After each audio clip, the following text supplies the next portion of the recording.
Let's learn blanket stitch. Blanket stitch is a series of L-shaped stitches.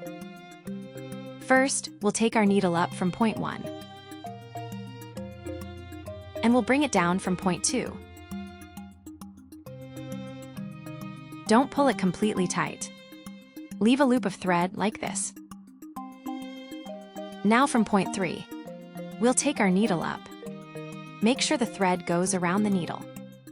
Now pull it through, and it forms our L-shaped stitch. Now using the same technique, we'll make a second L-shaped stitch. Insert the needle down. Leave a loop of thread, and we'll pull our needle up through that loop of thread, just like this. Now, using the same method, we need to complete our entire line until it's fully done.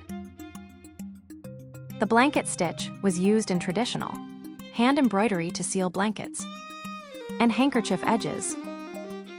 In modern hand embroidery, we create different patterns and flowers with it.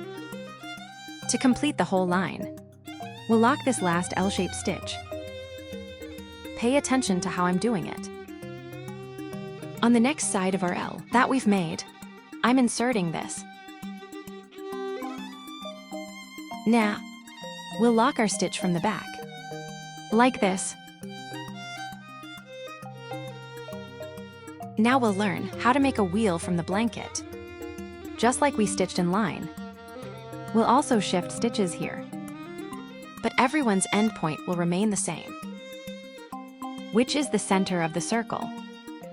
We'll start from any of the 1 lines, and we'll do our second stitch in the middle.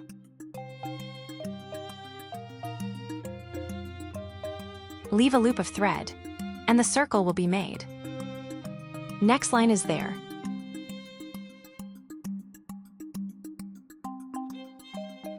Now again, insert the stitch into the center. Leave a loop of thread, and bring the needle up from the line next to our last stitch.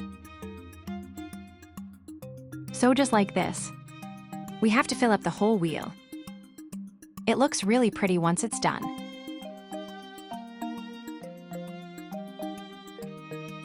With this wheel, we can fill flower centers, make flowers, and create lots of different patterns. So this was our easy peasy blanket stitch. Happy embroidering!